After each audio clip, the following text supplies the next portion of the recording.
આ જો આપ ગાયું જોઈ રહ્યા છો ને, આવી આ એક ગાય નથી, આવી અઢળક ગાયોને આ રીતે દફનાવી દેવામાં આવી છે. આ એક ગાય નથી, આપ જોઈ શકો છો. ઘણી બધી સંખ્યામાં અહીંયા પબ્લિક આવી ગયું છે.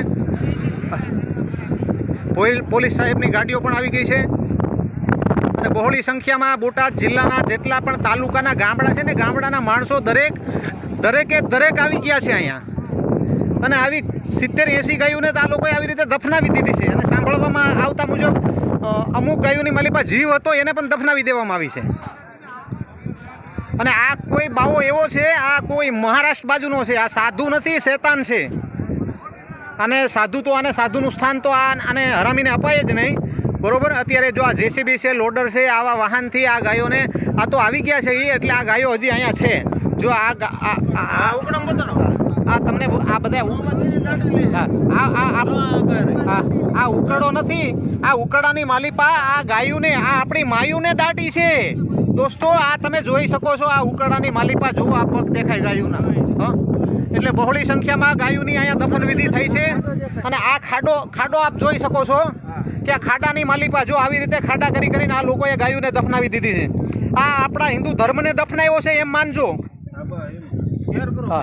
એટલે દરેક માલધારી સમાજને, દરેક ક્ષત્રિય સમાજને અહીંયા આવવા માટે અમે આહવાન કરીએ છીએ કે આવો મિત્રો, આવો, એને આ દુઃખની માલિપા દરેક સહભાગી બનો. નહીંતર આપણા ધર્મને બચાવી નહીં શકાય. આપણા જે મહાપુરુષોએ બલિદાન આપ્યા છે, છત્રપતિ શિવાજી, મહારાણા પ્રતાપ, આ લોકોની જે કંઈ લોકોએ દેશ માટે બલિદાન આપ્યા છે, આ ભગતસિંહે, આ બધાય વ્યર્થ જશે. આપણી નજરની સમક્ષ આવડા મોટા જુલમ થાય છે મિત્રો, તો પણ આપણે કાંઈ કરી નથી શકતા. એટલે અમે દરેક મિત્રોને અહીંયા આવવા માટે આહવાન કરીએ છીએ. આ બોટાદ જિલ્લાનું સાલૈયા ગામ છે. સાલૈયા ગામનો આ ભૂતનાથ આશ્રમ છે અને આશ્રમની માલિપા એક શેતાન સર કરીને બેઠો છે. આ શેતાનને આપણે હટાવવા માટે આપણે બધાને ભેગું થવું પડશે, કારણ કે સંગઠન વગર કોઈ વાત શક્ય નથી. એટલે અમે તમને હાથ જોડી અને વિનંતી કરીએ છીએ, અહીંયા આવવા માટે આહવાન કરીએ છીએ. આવો અને આ દુઃખની માલિપા સહભાગી બનો.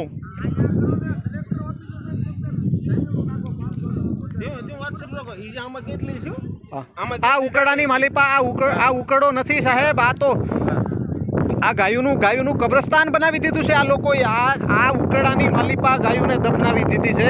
આ તમે જોઈ શકો છો, આ કેવડો મોટો ઉકળો છે. આ 2 વીઘામાં તો ઉકળો છે સાહેબ. આની અંદર કેટલી ગાયો આ લોકોએ દફનાવી છે.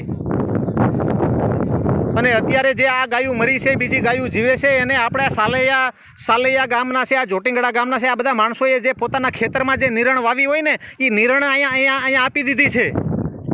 પોતાના ઢોર તો ઘરે છે તે પણ એના માટે નહીં, અહીંયા ટ્રેક્ટરો, આઈસરો ઠલવી દીધા છે. એટલે અત્યારે આપણે આ ગાયોને બચાવવાનો સમય આવી ગયો છે. આપણી હિન્દુત્વ શક્તિને જગાડવાનો સમય આવી ગયો છે. એટલે આવો અને આ દુઃખની માલિપા સહભાગી બનો. આપ આવો અને સાથે મિત્રોને લાવો અને જેટલું બને એટલું આ વિડીયોને શેર કરો. જય હિન્દ, વંદે માતરમ, ભારત માતા કી જય.